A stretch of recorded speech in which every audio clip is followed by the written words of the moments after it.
रसिक श्रोते हो, दर्शक हो, मित्र हो, मार्मिक संवाद न्यूजच्या माध्यमातून मी रवी वसंत सोनार जागतिक मातृत्व दिनाच्या औचित्याने मातृत्वाचा जागर ही मालिका आपण सुरू केलेली आहे आणि त्यानिमित्त मार्मिक कट्ट्यावर आज आपण संवाद साधणार आहोत सौ शुभांगी संतोष देवळे यांच्याशी। सौ शुभांगीताई या मूळच्या अकलूजच्या, त्यांचं माहेर अकलूजचं, परंतु त्यांचं सासर हे पंढरपूरचं आहे। त्या उत्तमपैकी गृहिणी आहेत, त्याचबरोबर लेखिका आणि कवयित्री आहेत।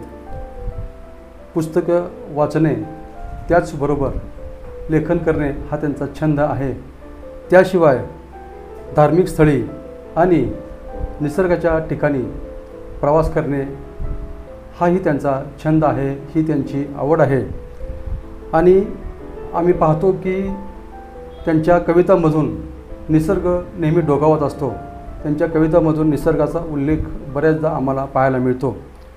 तर अशा हळव्या मनाच्या कवयित्रीशी, लेखिकेशी, गृहिणीशी आणि सर्वात महत्त्वाचं म्हणजे मातृभक्त असणाऱ्या सौ शुभांगीताईशी आपण संवाद साधूयात। शुभांगीताई नमस्कार।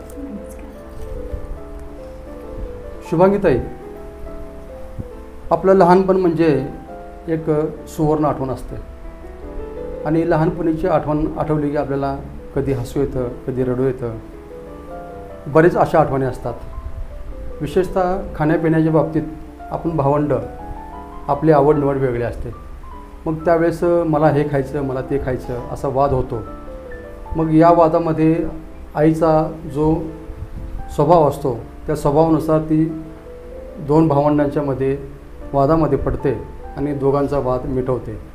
विशेषतः कोणत्या मुलाला काय आवडतं तो पदार्थ त्या मुलाला खाऊ घालते। एका मुलाला एक आवडतं, दुसऱ्या मुलाला दुसरं आवडतं, तर ते दोन्ही पदार्थ एका वेळेस ती करते आणि मुलांचं भांडण मिटवते आणि मुलांचे तृप्ती करते, त्याची इच्छा पूर्ण करते। मग तुमच्या लहानपणीच्या जीवनामध्ये असा कुठला प्रसंग आहे का की तुमच्या भावंडामध्ये जे खाण्यापिण्यासाठी जे तुझ्या आवडीचं ते, माझ्या आवडीचं हे, याच्यावरून काय वाद झाला होता आणि आईने मध्यस्थी करून तुमचं भांडण सोडवलं होतं? तर असा प्रसंग असेल तर आम्हाला सांगा। हो, अशा प्रकारचा एक प्रसंग माझ्या आयुष्यात आलेला होता। म्हणजे मी लहान असताना माझे भाऊ बहीण आणि मी अशा प्रकारे आम्हाला वेगवेगळ्या आवडी होत्या। खाण्यापिण्याच्या बाबतीत आमच्या वेगवेगळ्या आवडी होत्या। भावाचं नाव? भावाचं नाव प्रसाद। प्रसाद, हां। आणि मला 5 बहिणी। बरं, तुम्ही धरून 5? मी सगळ्यात शेवट नंबर। मी धरून 5। हां हां हां।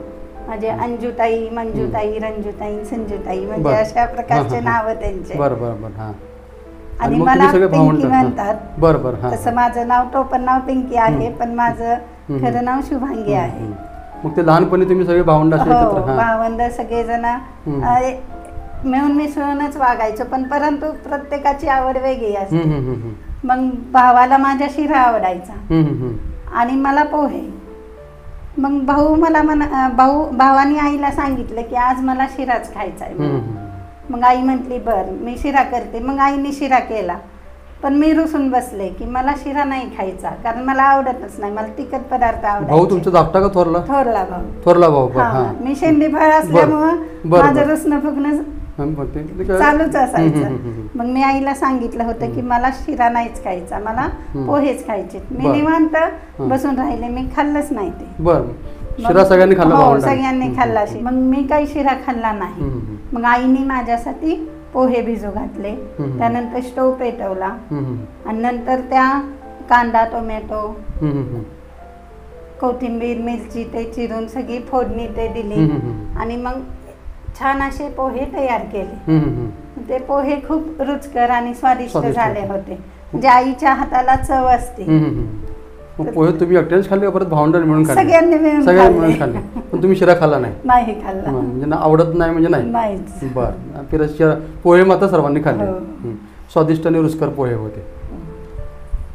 म्हणजे श्रोते हो आणि दर्शक हो, मित्र हो, आईच्या हाताची चव ही खूप वेगळी असते।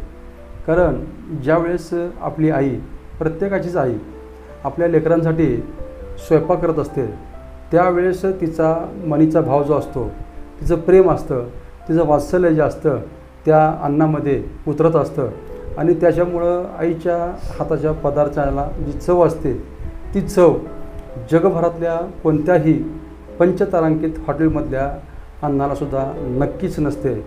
म्हणून आईचा हात, आईचं प्रेम, आईची माया, आईचा जिव्हाळा आणि आईच्या हातचं अन्न हे नक्कीच परब्रह्म असं असतं. शुभांगीताई खूप छान आठवण सांगितली, धन्यवाद.